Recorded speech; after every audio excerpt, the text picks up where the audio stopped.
কিছুদিন আগে ট্রেনের কামরায় একটা বিজ্ঞাপন চোখে পড়েছিল, যে কোনো ধরনের নেশার 100% প্রতিকার আমাদের হাতে।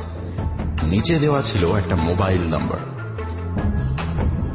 ব্যাপারটা কিন্তু ভারী গোলমেলে।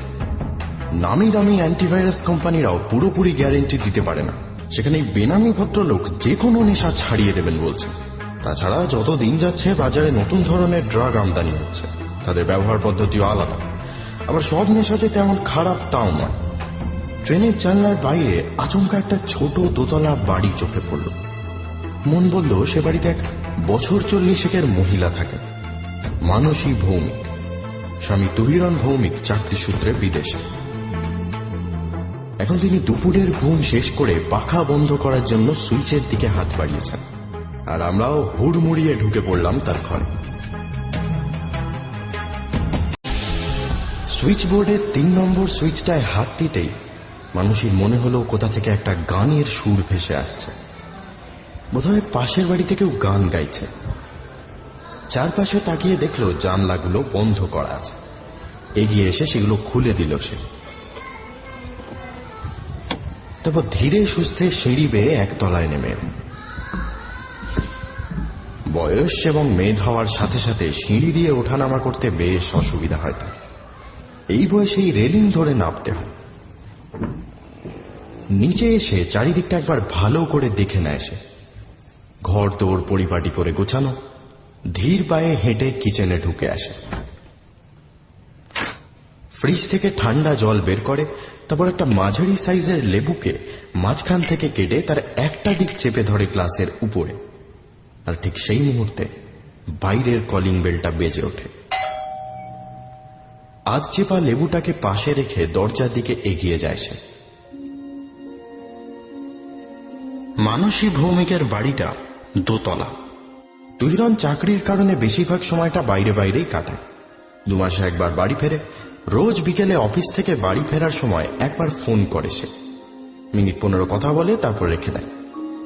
দিনের সেই 15 মিনিটটুকুনি ভালো কাটে মানুষের। বাকি সময়টা প্রায় কিছুই করার থাকে না তার। না তো সে টিভি দেখে, না গল্পের বই পড়তে ভালোবাসে। তেমন কোনো হবিও নেই। ফলে বেশিরভাগ সময়টা রান্না বান্নাতেই কেটে যায়। কিন্তু নিজের জন্য কতই বা রান্না করা যায়। ফলে ঘর দোর পরিষ্কারেই সময় কাটে তার। কথা বলার মতো লোকজন বিশেষ নেই বলে বাড়িতে কেউ এলে সে খুশি হয়। চাবি দিয়ে দরজাটা খুলে ফেলে সে। একটা বছর 30-এর মাঝবয়সী লোক দাঁড়িয়ে আছে, মুখে মৃদু হাসি। মানুষীয় হাসে, তারপর মাথা নামিয়ে বলে, আসুন। আকস্মিক অভ্যর্থনা পেয়ে লোকটা একটু অবাক হয়ে যায়। মানুষই এতক্ষণে দরজা থেকে সরে গেছে। লোকটা ভিতরে ঢুকে আসে। আমি আসলে সে নিজে থেকেই কিছু একটা বলার চেষ্টা করে। আপনি বাড়ির ব্যাপারে এসেছেন, তাই তো? আগে লোকটা অবাক হয়ে যায়। মানুষই আবার আগের হাসিটা হেসে নিয়ে চেয়ারের দিকে দেখিয়ে বলে, বসুন।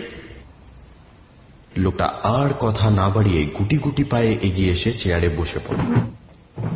আপনি 10 মিনিট ওয়েট করুন, আমি আসছি। কথাটা বলে আবার কিচেনের দিকে পা বাড়ায় মানুষই। লোকটা কয়েক সেকেন্ড ইতস্তত করে চেয়ারের পিছনে পিঠ এলিয়ে দেয়। পকেট থেকে রুমাল বের করে কপালের ঘাম মোছে। ঘরের ভিতরে বেশ অনেকখানি জায়গা। একধারে একটা ছোট টেবিলের উপর ল্যান্ড ফোন রাখা আছে। তার পাশেই একটা বইপত্র র্যাক। টেলিফোনের সামনেই একটা ছোট টুল। র্যাকের এক পাশে একটা ফটো ফ্রেম। 2 মানুষের ছবি তাতে। ছবির একজনকে চিনতে পারেন ভদ্রলোক।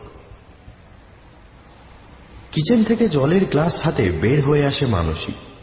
তারপর সেটা লোকটার দিকে এগিয়ে দিয়ে বলে, নিন, এটা খেয়ে নিন, বাইরে যা রোদ। গ্লাসটা হাতে নিতে নিতে লোকটা বলে, আপনি জানলেন কি করে আমি বাড়ির ব্যাপারে আসছি?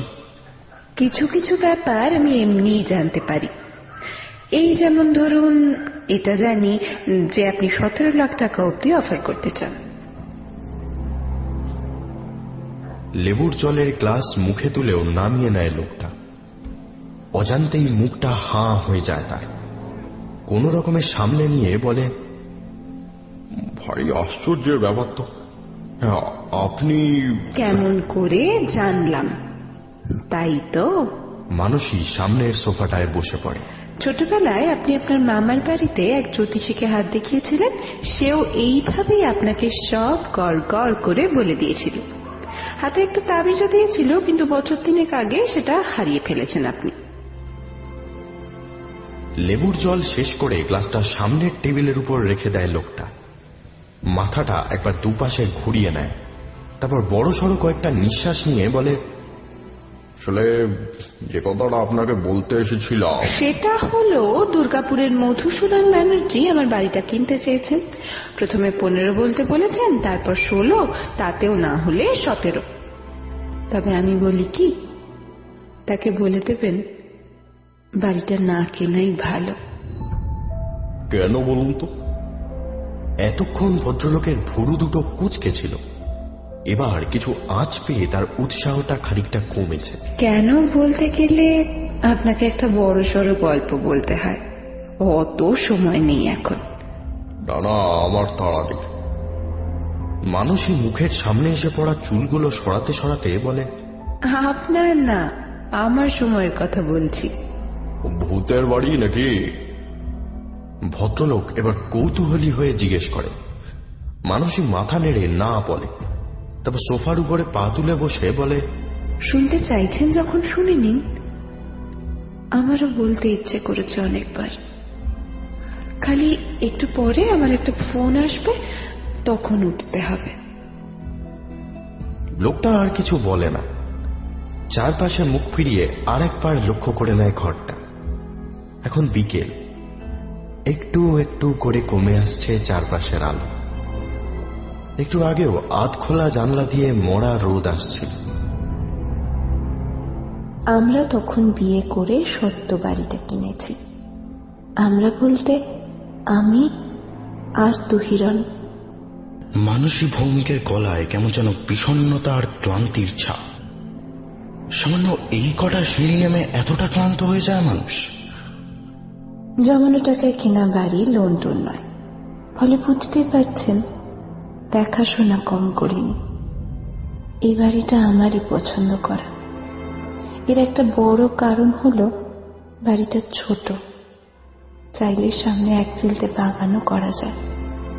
অবশ্য করা হয়নি কোনোদিন। তা বছর 2 আগে একদিন স্নানের আগে উপরের ঘরে আমি ডাস্টিং করছি, আর তুহিরান নিচে কাগজ পড়ছে। উঠে দাঁড়িয়ে পাখার সুইচটা চালাতে যাব, কিন্তু সুইচ বলে হাত দিতেই মনে হলো জায়গাটা ফাঁকা। তাকিয়ে দেখি সত্যি সে জায়গায় একটা সুইচ উপরে তোলা আছে, ভেতর থেকে রং বেরঙের তার বেরিয়ে আছে, কিন্তু সুইচটা নেই। নিচে এসে তুহিরানকে বললাম কিছু একটা ব্যবস্থা করতে। পরদিন সুইচ লাগানো হলো, কিন্তু আশ্চর্য ব্যাপার যেটা, সেটা হলো সুইচটা যে কিসের সেটা বুঝতে পারলাম না। আলো পাখা কোনোটাই চলে না তাতে। আমরা আর অতটা মাথা ঘামাইনি। তারগুলো বিশ্রীভাবে বাইরে বেরিয়েছিল, দেখতে খারাপ লাগছিল, নয়তো সারানোর দরকারও পড়তো না। তার 3 পরেই নতুন একটা সমস্যা দেখা দিল। ঘুম থেকে রোজ 7:30টায় উঠি আমি।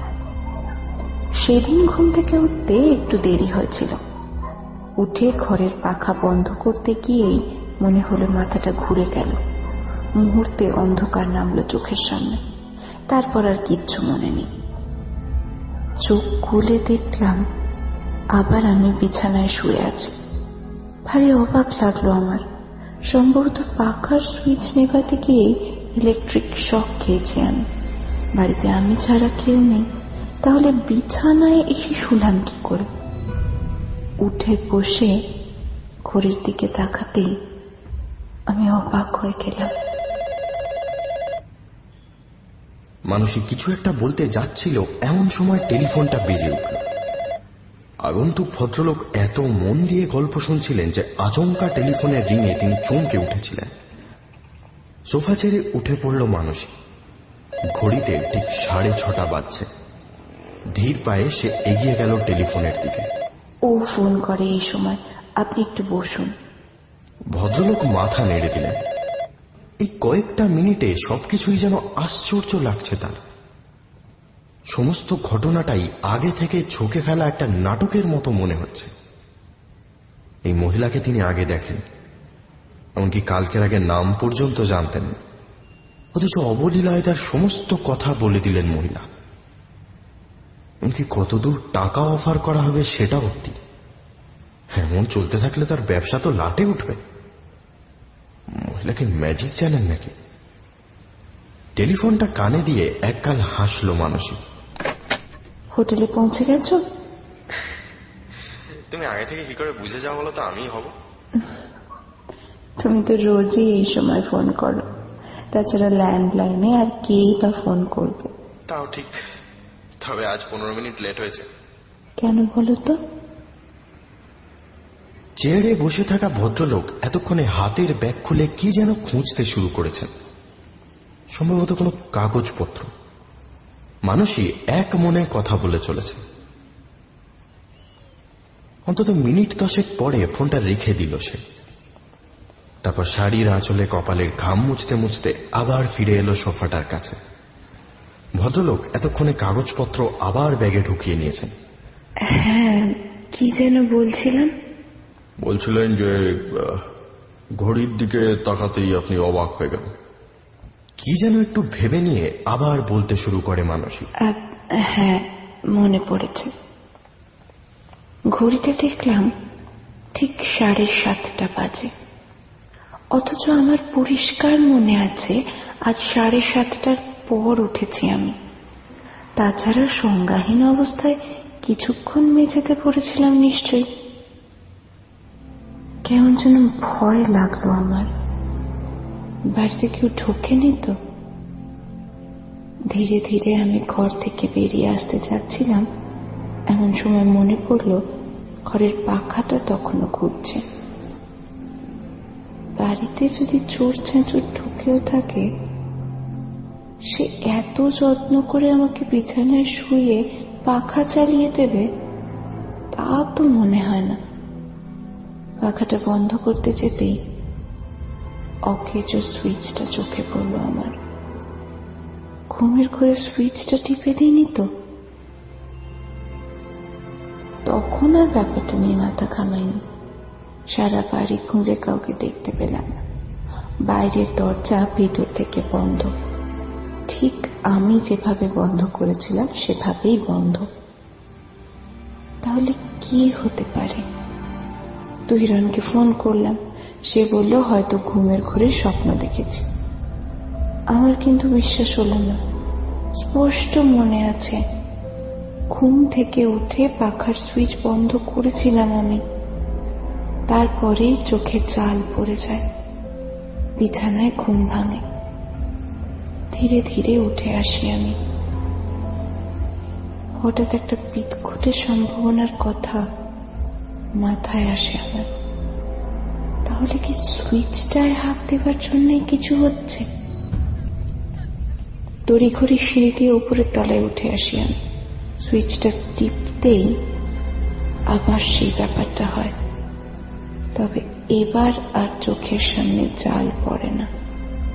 মনে হয় এক মুহূর্তে আমার শরীরটা যেন একতলায় চলে এসেছে।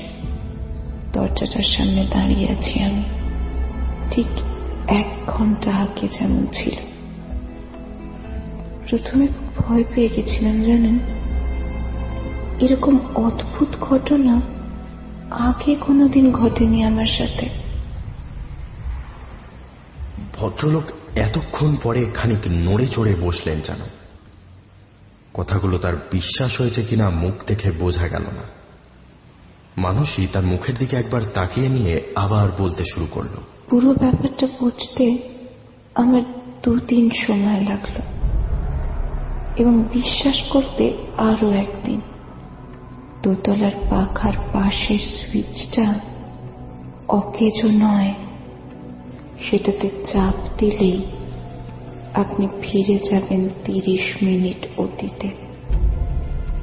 30 মিনিট আগে ঠিক যে অবস্থায় আপনি ছিলেন। টাইম ট্রাভেলের কথা বলছেন? না, ঠিক তা নয়। সুইচ টিপে অতীতে ফিরে গেলেও অতীতকে পাল্টাতে পারবেন না আপনি। আধ ঘন্টা কেটে গেলে সবকিছু আবার আগের মতো হয়ে যাবে। ভদ্রলোক এতক্ষণে উসখুস শুরু করেছেন। তার দালাল সুলভ শান্ত চোখের মনি দুটো অস্থির হয়ে উঠেছে। কিন্তু সুইচটা বানানোর পরেই তো আপনারা পরীক্ষা করে দেখেছিলেন, তখন তো কিছু হয়নি।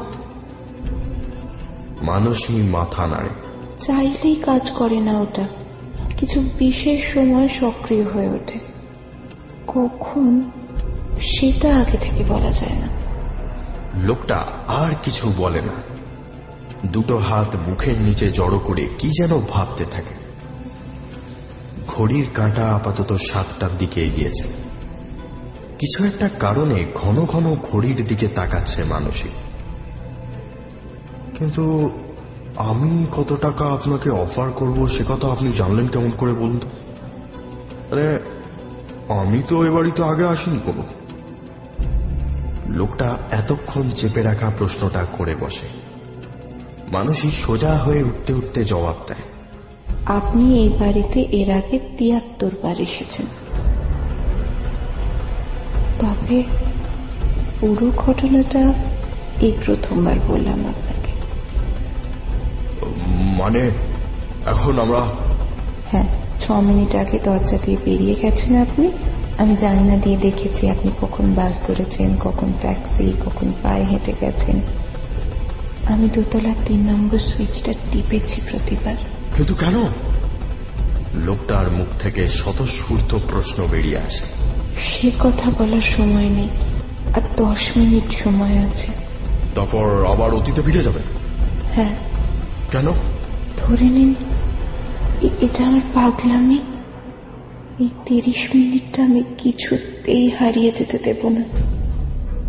কথাগুলো বলতে বলতে মানসীর চোয়াল শক্ত হয়ে ওঠে।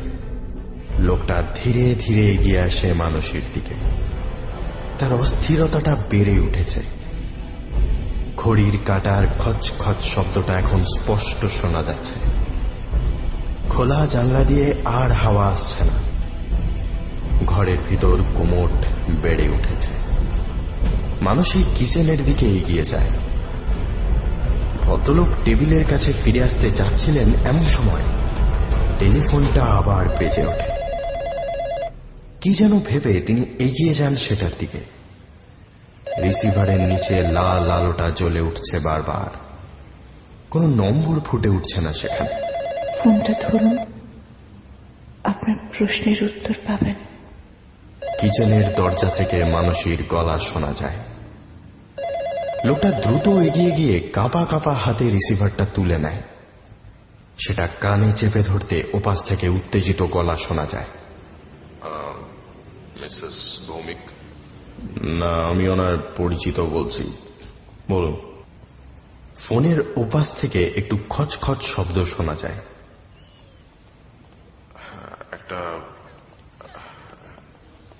একটা খারাপ খবর আছে।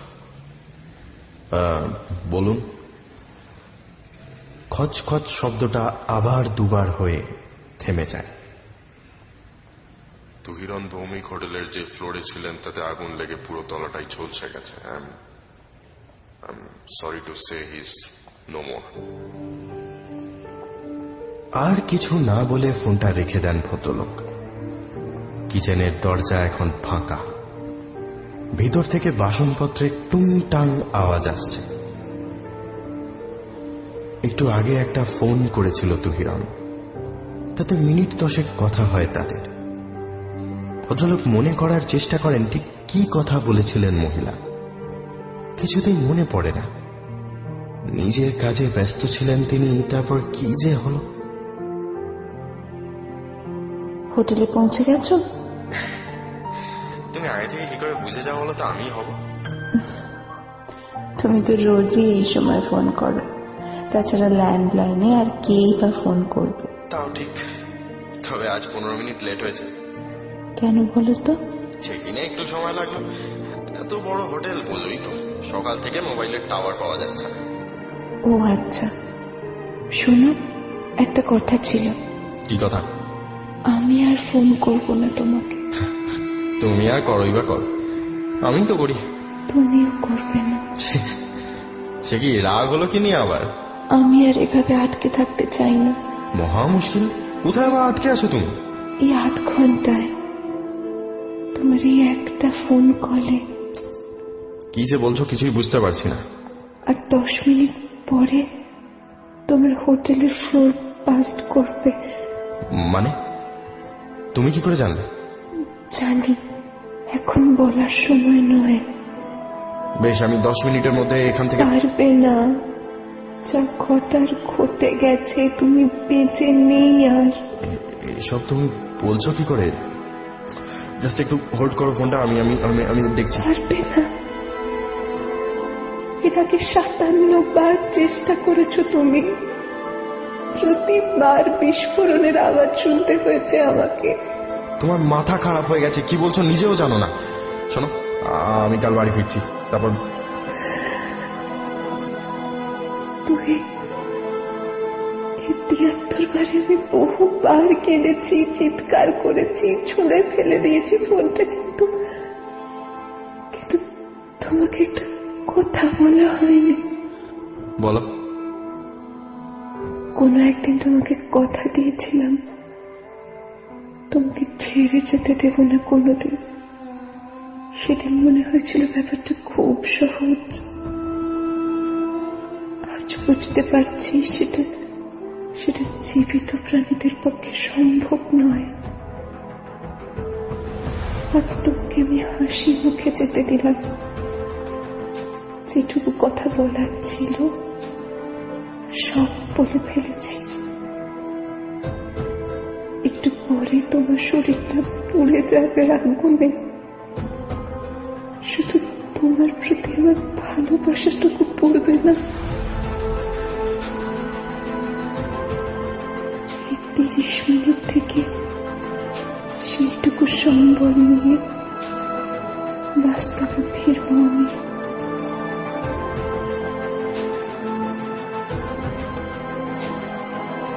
ভালো থেকো তুমি।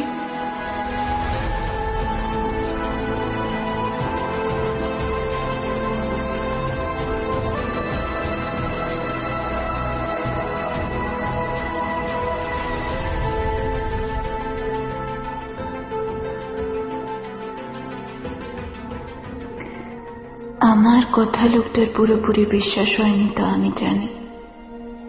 আমাকে পাগল টাগল ভাবলেও আশ্চর্য হব না। তবে শেষবার তাকে সমস্ত ঘটনাটা না জানালে আমারও মনটা খচখচ করত। তুহিরানের সাথে আর কথা হবে না আমার, কোনো দিন না।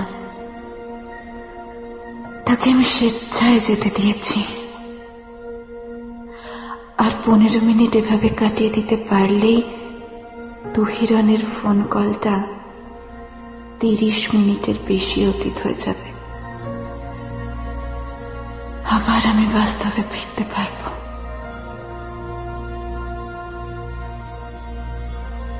লোকটা চলে যেতে দরজা বন্ধ করে ধীরে ধীরে উপরে চলে এলাম। সুইচ বোর্ডের 3 নম্বর সুইচটা চোখে পড়ল। তার উপরে একবার আঙুল রাখলাম।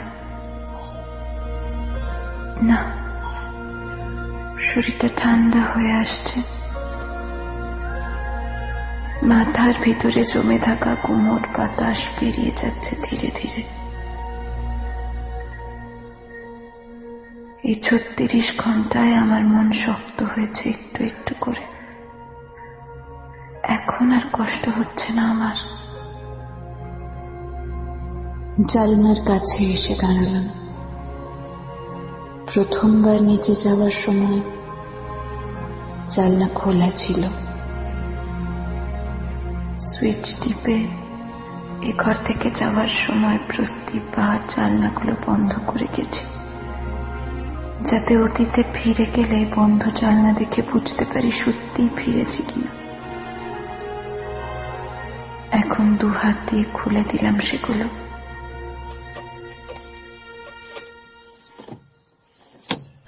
বাইরের দমকা হাওয়া এক লাফে ঘরে ঢুকে পড়ল। অনেক অনেকক্ষণ পর খোলা হাওয়ার ঝাপটা মুখে এসে লাগতে বেশ আরাম লাগলো আমার। সন্ধে হয়ে আসছে। পাশের বাড়িতে কেউ যেন কলিং বেল বাজালো। এত দূর অব্দি শোনা গেল আওয়াজটা। বাইরে মনে হলো ঝড় উঠবে। ধুলো বাইরে এসে লাগলো মুখে। জানলা বন্ধ করে দিলাম আমি। ধীর পায়ে এসে দাঁড়ালাম সুইচ বোর্ডের দিকে। ডান হাতটা নিজের থেকেই উঠে এলো উপরে। পাশের বাড়িতে কেউ গান গাইছে এখন। আমি পিছনে তাকালাম। জানলাগুলো খোলা। বিকেলে নরম রোদ এসে পড়েছে ঘরের মেঝেতে। একটু পরেই কলিং বেল বাজবে। আমি নিচে নেমে এলাম।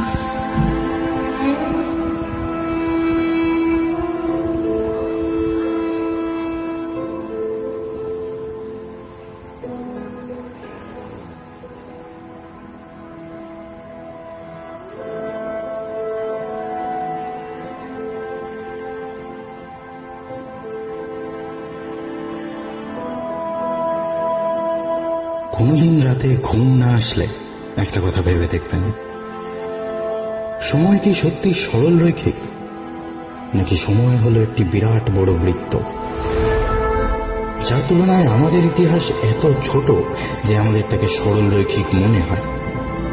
ঠিক যেমন পৃথিবীতে দাঁড়িয়ে পৃথিবীকে সমতল মনে হয়। ঘড়ির কাঁটা 12টা থেকে 12টায় ফিরে আসে। পৃথিবী 1 বছর পরে আবার একই অরবিটে ফিরে আসে। সময়ের পেন্ডুলাম অতীত ভবিষ্যতের মধ্যে দুলতে দুলতে এগিয়ে যায়।